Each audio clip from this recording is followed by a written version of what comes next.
Bonjour à toutes et à tous. Au cours de ces 2 dernières années où nous avons sillonné la France avec l'équipe de tournage, nombre d'agents sont spontanément venus nous parler de leur mal-être au travail. À l'œil du CE, il nous est apparu essentiel de leur donner la parole. Regardons ces agents d'exécution, de maîtrise, ou ces cadres qui sont malheureusement une petite partie des gueules cassées de RTE. Je suis rentré dans la boîte en 88, après 6 ans de privé en ligne. Depuis 88, je suis un monteur de ligne de tension.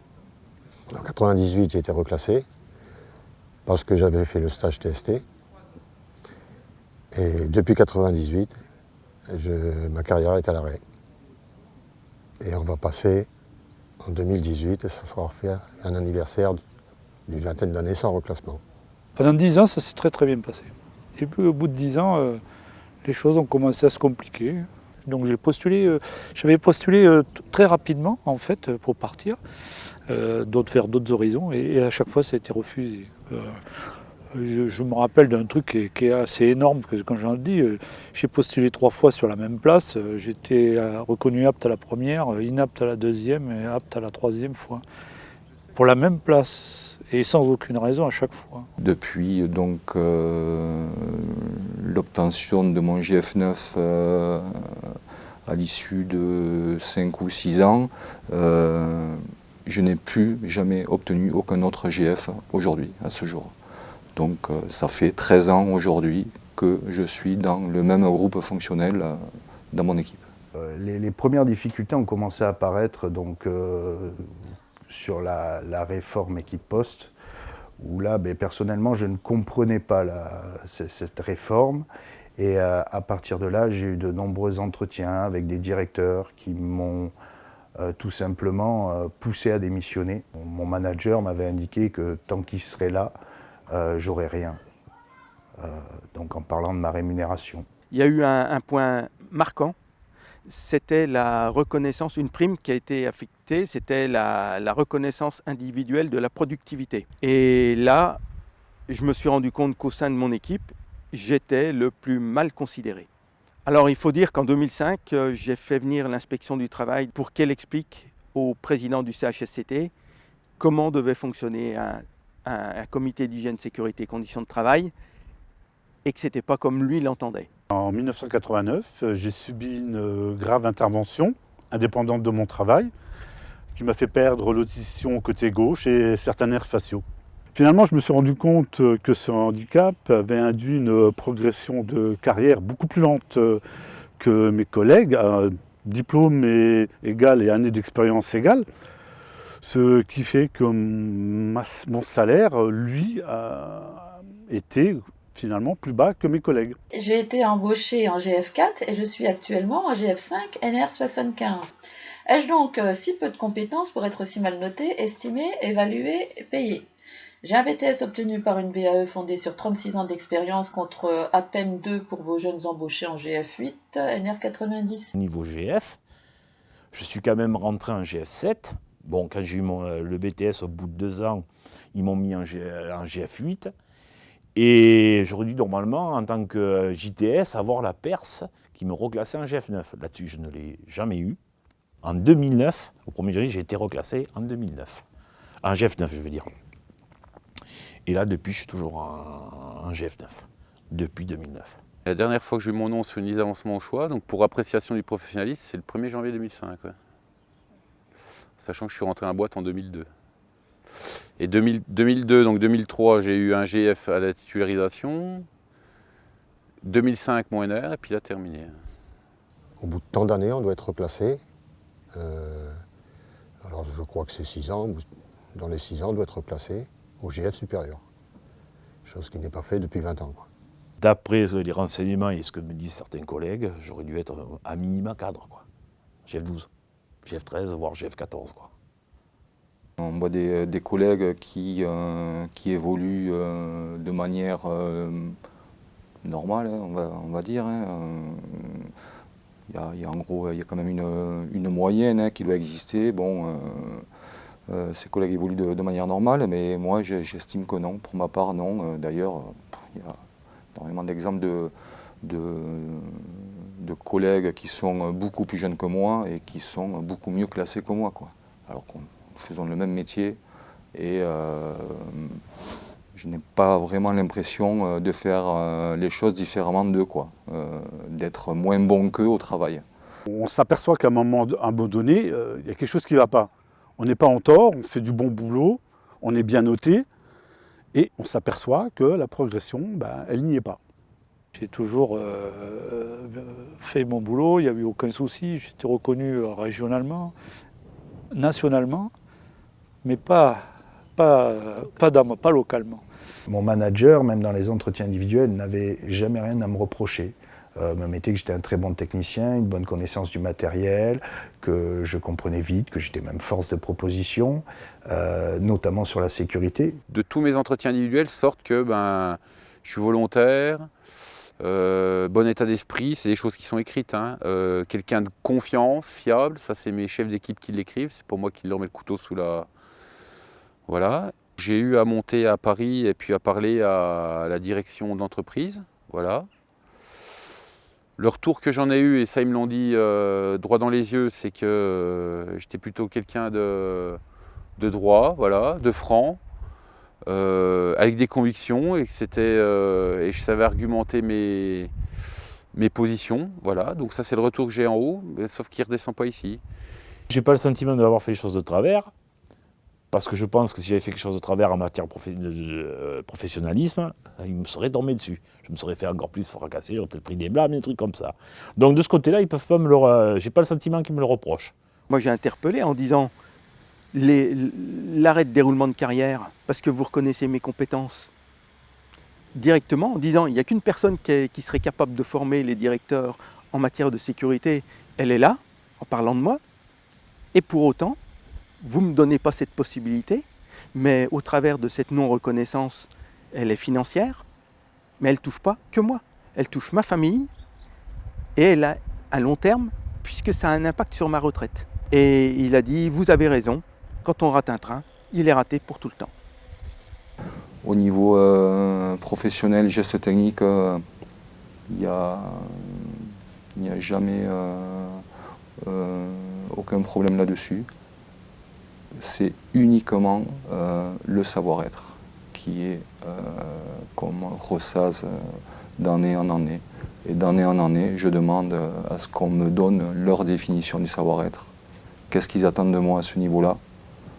Et il n'y a aucune réponse. Il allait même jusqu'à me reprocher uniquement mon savoir-être, notamment au travers les entretiens individuels, où un de mes objectifs qui m'a marqué, c'était que mon objectif de l'année, c'était de savoir manifester ma désapprobation de manière plus diplomatique.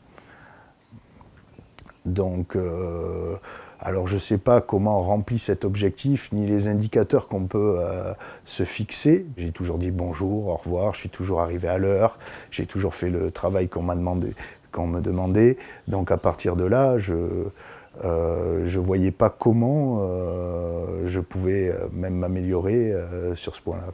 Je sais avec certitude vis-à-vis de ça, c'est-à-dire que si vraiment j'étais quelqu'un sans savoir vivre, sans savoir être comme ils disent, ils ne m'enverraient pas auprès des tiers ou gérer des affaires avec des mairies, des pompiers, gérer des travaux avec les entreprises. Je crois qu'ils ne le feraient pas. Donc ça veut dire que malgré tout, ils reconnaissent mon savoir-faire, voilà, mes compétences, mais sans les valider, on va dire, par des avancements au choix, voilà. Même un directeur m'a dit une année, Monsieur Lebon, vous êtes à l'équipe poste, vous n'êtes jamais parti de l'équipe poste et vous resterez toujours à l'équipe poste. Il y a des phrases comme ça que vous vous rappelez assez facilement. Mon vestiaire a été mis à la benne à déchets, avec toutes mes affaires dedans. Mes frais de déplacement, qui n'étaient plus remboursés pour des excuses qui ne sont pas forcément données ou pas par les bonnes personnes, mais qui, au fur et à mesure des mois, pouvaient représenter des grosses sommes d'argent.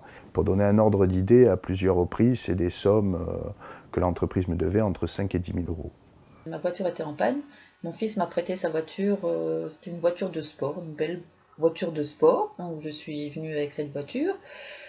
Et je me suis, quand je me suis garée, ils m'ont tous vu sortir de cette voiture, bien sûr. Alors mon chef a commencé à dire, bah oui, donc je pense que le week-end, tu prends ta voiture de sport et tu te gares à la sortie des boîtes de nuit.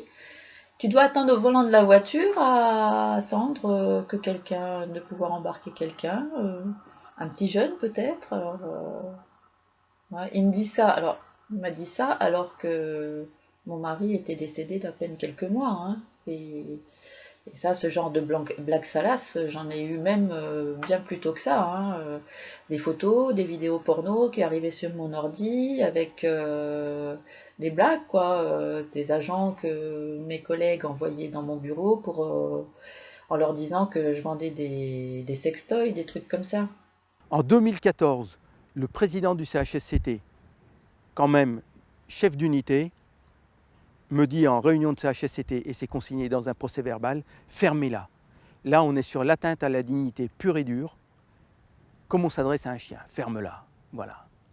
Il y a eu plusieurs styles d'insultes, que ce soit que j'étais un bon à rien, bon qu'à aller à la pêche avec maman, d'enculeur de mouche, en disant que je voulais pas que le travail soit fait. Et rien n'a été fait. On l'a signalé, etc. Donc là, on commence à prendre conscience, on commence à alerter. Et en fait, dès l'instant qu'on alerte, le résultat est pire. Ils ont quand même été loin, et ils m'ont quand même fait perquisitionner la maison, 4 heures de garde à vue, pour des trucs que je n'avais pas fait, quoi. Quand on a les flics qui arrivent à 6 h du matin, 3 gaillards qui tapent à la porte. Moi j'étais couché parce que je revenais de dépanner la Corse. J'aurais dit, c'est pourquoi? Ils m'ont dit, c'est pour une perquisition. Donc j'aurais dit, vous avez un papier? Alors bon, ils m'ont répondu, monsieur, on n'est pas en Amérique ici. Et par contre, si vous voulez, on va vous chercher un papier, je laisse un agent en fonction ici, et on revient, et là on fouille. Et fouiller, d'accord. Et bon, bah allez, rentrez. On va pas me retourner toute la maison pour rien. Donc ils ont perquisitionné. Après, ils m'ont embarqué, devant les voisins, bien sûr, parce que c'était l'heure de départ à l'école. Ça la fout bien. Et après, ils m'ont gardé au poste pendant 4 heures, en garde à vue. Il y avait eu, bon, je dirais pas ça un attentat, mais des gens qui avaient coupé un pylône 225, si je ne me trompe pas, et le pylône était tombé. Donc la direction n'a rien trouvé de mieux qu'à balancer les noms. Moi, j'ai des courriers d'excuses de la direction. J'en ai 5 ou 6 de personnes différentes. Et en nous disant que l'enquête continuait et s'il y avait un aboutissement, ils nous tiendraient au courant. Mais rien. Comme je m'entendais très bien dans le bureau avec mon nouveau collègue, au bout de quelques mois à peine, alors que j'étais en arrêt parce que j'avais la grippe, quand je suis revenue travailler, je me présente devant mon bureau et là j'ai vu un bureau vide. Et sur le coup, j'ai été surprise et puis après ça m'a choquée. Toutes mes affaires étaient dans des sacs poubelles, hein, dans des sacs poubelles. Toutes mes affaires perso, comme ça, à la vue au sud de tout le monde.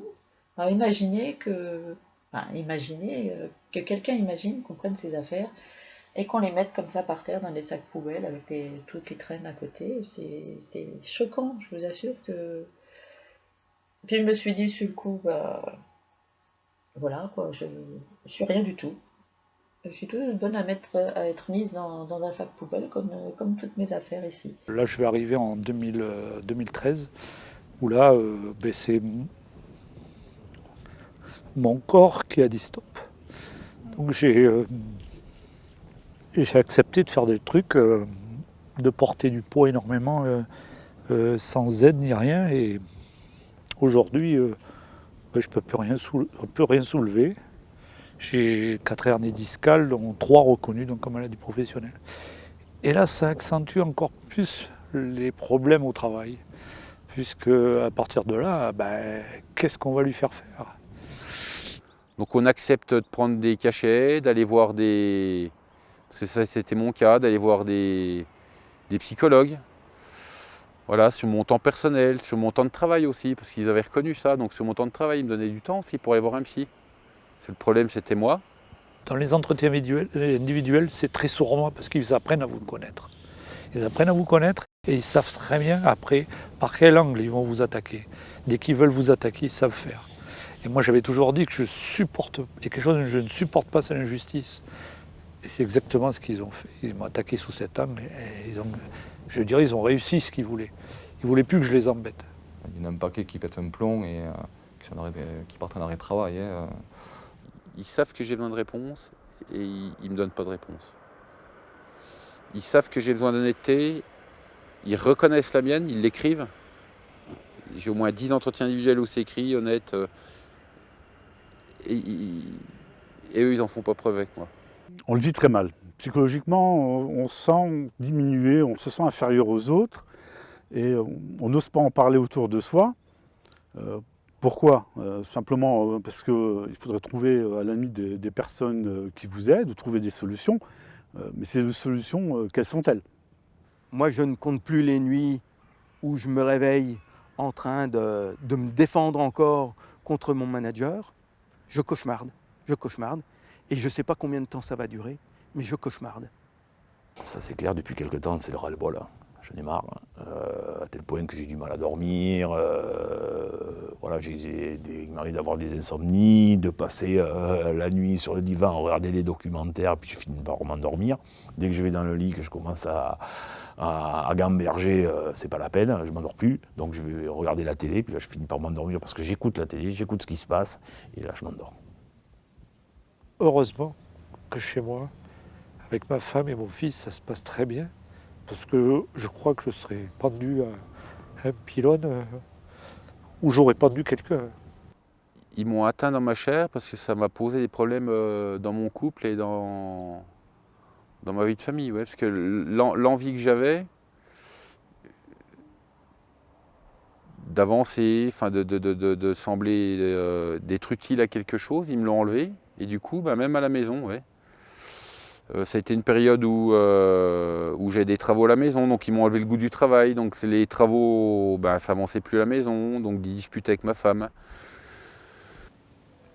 Le pire, c'est que dans tout ce qui se passe, c'est qu'on a cette conviction qu'on ne fait que notre travail. Et d'avoir toutes ces remontrances, ces sanctions, etc., pour n'avoir fait que son travail, et rien que son travail, pas plus, pas moins, c'est quelque chose qui est difficilement compréhensible. Je pense qu'ils font payer ils nous font payer notre franchise. Enfin, moi, dans mon cas précis, ils me font payer ma franchise. Quand on exprime le mal-être et les difficultés au travail à sa hiérarchie, alors là, on est mal vu. C'est ça qu'ils font passer pour du mauvais savoir-être. Voilà. Tout ce qu'on comprend, c'est que dire non à notre management, c'est pas tolérable. C'est pas tolérable pour eux. Peu importe les décisions, qu'elles soient bonnes ou mauvaises, il faut dire oui, se soumettre systématiquement.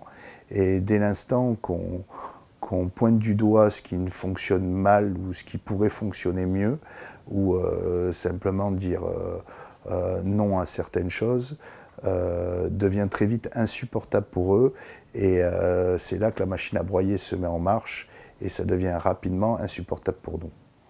Le savoir-être, c'est-à-dire d'avoir des relations avec ma hiérarchie qui soient plus souples pour eux, qui soient, moi je dirais, plus soumises, entre guillemets. Donc en fait, ce qu'ils ont besoin, c'est de moutons.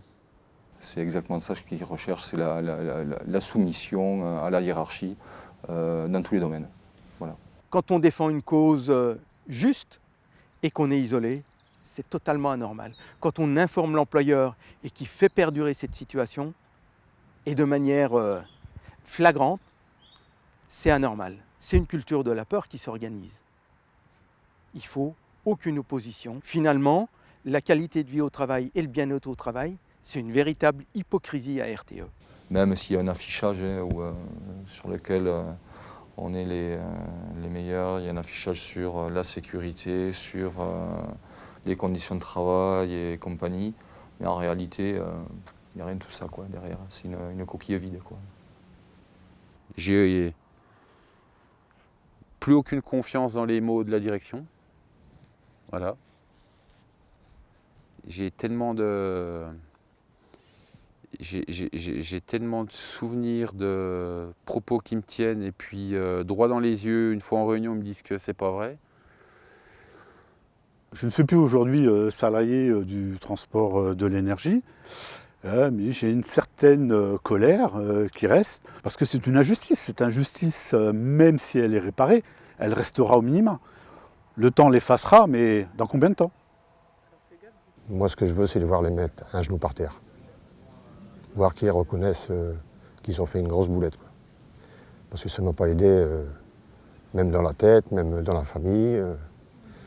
C'est pas facile de voir ses collègues évoluer. Et on rentre à la maison, ça se ressent. Quoi, hein. Donc, moi, un genou par terre, ça me suffirait. Après, si ça rentre un peu de pognon, je prends. Hein. Après tout, ils me le doivent. C'est une question de justice, tout simplement. Je demande la justice, c'est tout. La reconnaissance de ce à quoi j'ai droit. Voilà. Moi, il faut effacer l'ardoise. Donc effacer l'ardoise, c'est pas me donner cinquantenaire, ou c'est répondre à ma question. Pourquoi? Quand ils auront fait ça, on aura fait un grand pas et je pourrai enfin m'épanouir complètement dans l'entreprise. C'est une question de respect. Voilà. C'est une question de respect de l'homme que je suis. J'ai horreur de l'injustice, voilà. Donc, il faut que justice passe et qu'on soit reconnu, quoi. Qu'on soit reconnu, que notre problème soit reconnu. Pas plus ni moins, mais ce à quoi on a droit. Et aujourd'hui, c'est pas respecté, quoi. Je demande juste justice, c'est tout. C'est tout ce que je demande, moi. Je veux que ça soit reconnu, pas que pour moi, hein, pour les collègues qui se laissent pas, harceler, qui se laissent pas manipuler et qui se défendent. Et oui, le jour où on me dira, Monsieur Lebon, vous aviez raison, je serai content. C'est tout. C'est pas plus, je ne demande pas plus, moi. Je demande juste le rétablissement de la vérité et que tout ce que j'ai entrepris, que je me dise, t'as pas fait ça pour rien. Et puis t'avais raison. T'avais raison d'aller jusqu'au bout. De toute façon, j'ai rien à perdre aujourd'hui. j'ai rien à perdre, je peux faire. Je peux tenir le coup, j'ai tenu le coup, je tiendrai le coup, bien au-delà de tout ça. Et soutenu par ma femme, mon fils. C'est le plus important. Hein. Et les collègues. Et les collègues après.